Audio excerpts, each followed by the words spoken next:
कोकण अपार निसर्ग सौंदर्याने नटलेला एक नयनरम्य प्रदेश।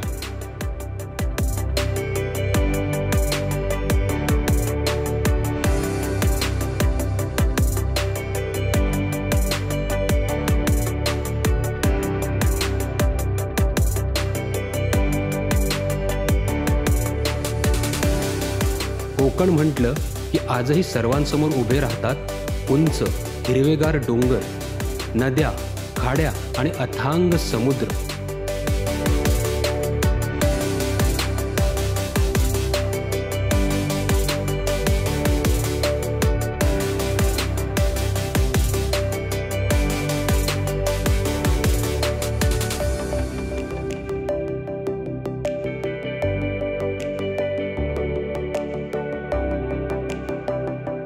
कोकणातल्या निसर्ग सौंदर्याबरोबरच तेथील फणसाप्रमाणे रसाळ माणसांना पाहून एकच वाक्य बाहेर पडते, येवा कोकण आपलोच असा।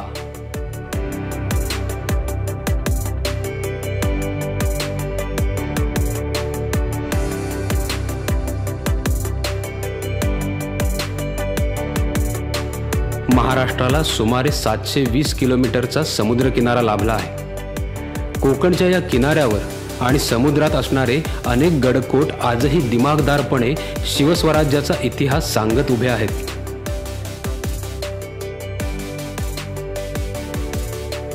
त्यातीलच एक सावित्री नदीच्या मुखावर अभिमानाने उभा असलेला स्वराज्याचा आरमार रक्षक किल्ले बाणकोट म्हणजेच हिम्मतगड।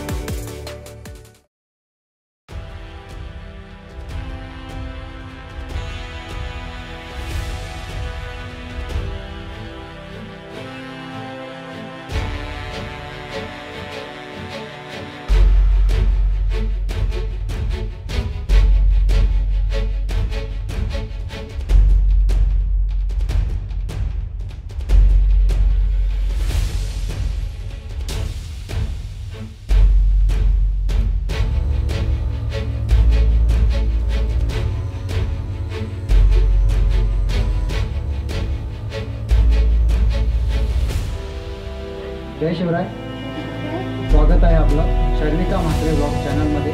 आणि आज आपण आलेलो आहोत बाणकोट किल्ल्याला भेट देण्यासाठी। तर आपण किल्ला एक्सप्लोर करू। किल्ले बाणकोट म्हणजे रत्नागिरीच्या उत्तरेला असणाऱ्या मंडणगड तालुक्यातील एक मिश्रदुर्ग।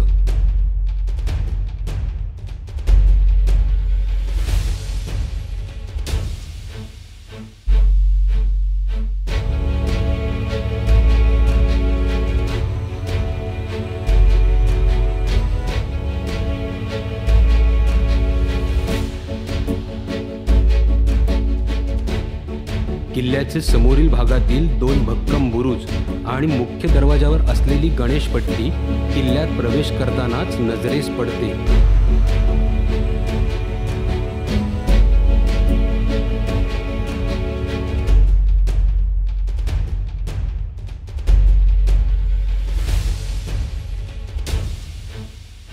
किल्ल्याचा मुख्य दरवाजा पठाराच्या उत्तर दिशेला आहे।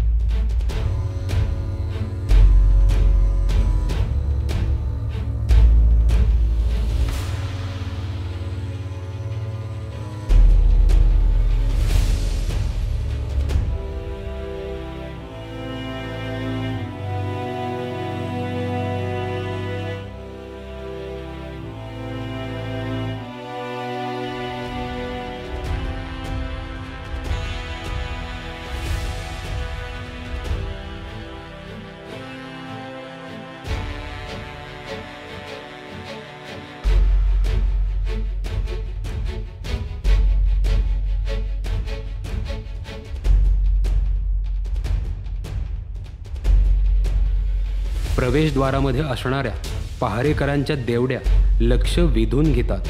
प्रवेशद्वाराच्या उजव्या बाजूस एक गुप्त खोली नजरेस पडते।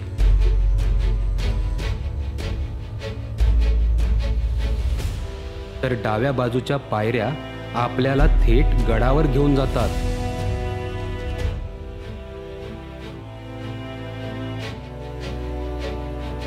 प्रवेशद्वाराच्या आतून किल्ल्यावर प्रवेश केल्यानंतर आपणास श्री गणेशाचे स्थान नजरेस पडते.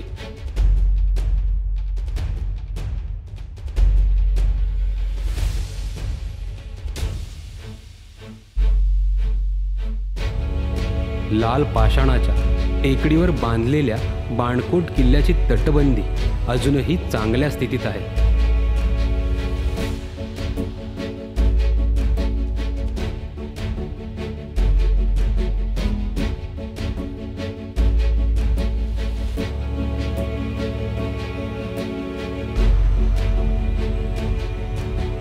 ह्या किल्ल्याचे बांधकाम शिवपूर्वकालीन आहे.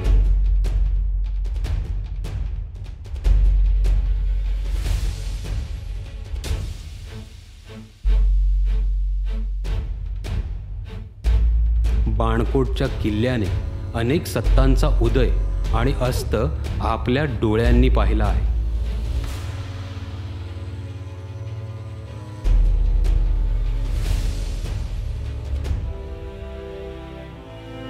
ब्रिटिशांच्या काळात बाणकोटला व्यापार आणि भौगोलिक स्थानामुळे राजकीय महत्त्व प्राप्त झाले आणि ते जिल्हा कचेरीचे मुख्य स्थान झाले.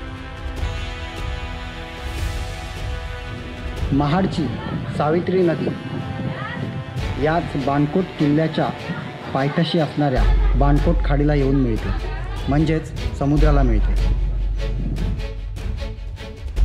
सावित्री नदीच्या समुद्र संगमामुळे ह्या किल्ल्याचे स्थान अनन्यसाधारण आहे.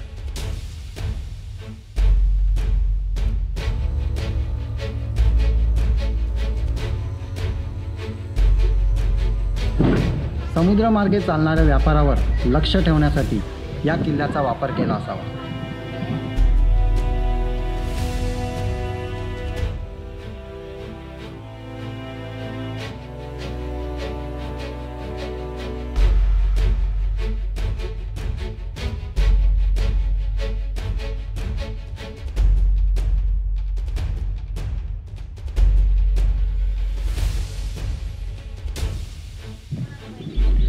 बाणकोट किल्ला हा बाणकोट खाडीवरती वसलेला आहे. यावरूनच या किल्ल्याचं महत्त्व लक्षात येतं.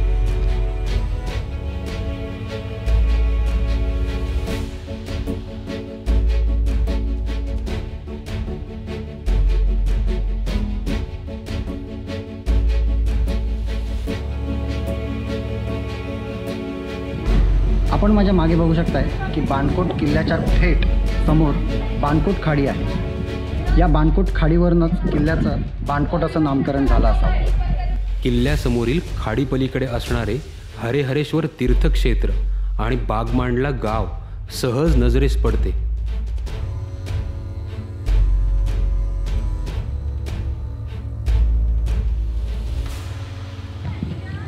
बाणकोट किल्ल्याला इतिहासात अनेक नावे आढळतात. या किल्ल्याला व्हिक्टोरिया फोर्ट असेही म्हणतात.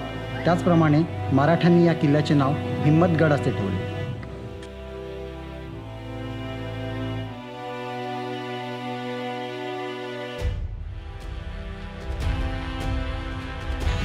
तर मित्रांनो, आज आपण आहोत बाणकोट किल्ल्यावरती आणि बाणकोट किल्ल्यावरती आज सह्याद्री प्रतिष्ठान महाराष्ट्र राज्य यांच्यातर्फे तोफगाडा संवर्धन या उपक्रमाअंतर्गत तोफगाडा लोकार्पण सोहळ्याचं आयोजन केलेलं आहे आणि खास आपण त्यासाठी आज बाणकोट किल्ल्यावरती आलेलो आहोत.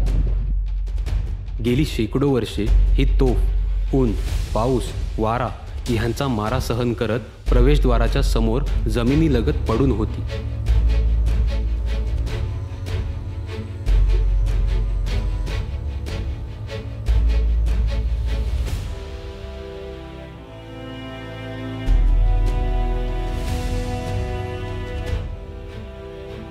दुर्ग संवर्धनाचा वसा घेऊन महाराष्ट्रातील शेकडो किल्ल्यांवर अभिनव उपक्रम राबवणारे सह्याद्री प्रतिष्ठान. ह्याच सह्याद्री प्रतिष्ठानने स्वराज्याचे तोफगाडे ह्या उपक्रमाअंतर्गत बाणकोट किल्ल्यावरील ह्या एकमेव तोफेला लाकडी तोफगाड्यावर अत्यंत मानाने विराजमान केले. ह्याच तोफांनी स्वराज्य राखले हे विसरून चालणार नाही. चला तर सह्याद्री प्रतिष्ठानच्या ह्या नयनरम्य सोहळ्यात आपण सुद्धा सहभागी होऊया.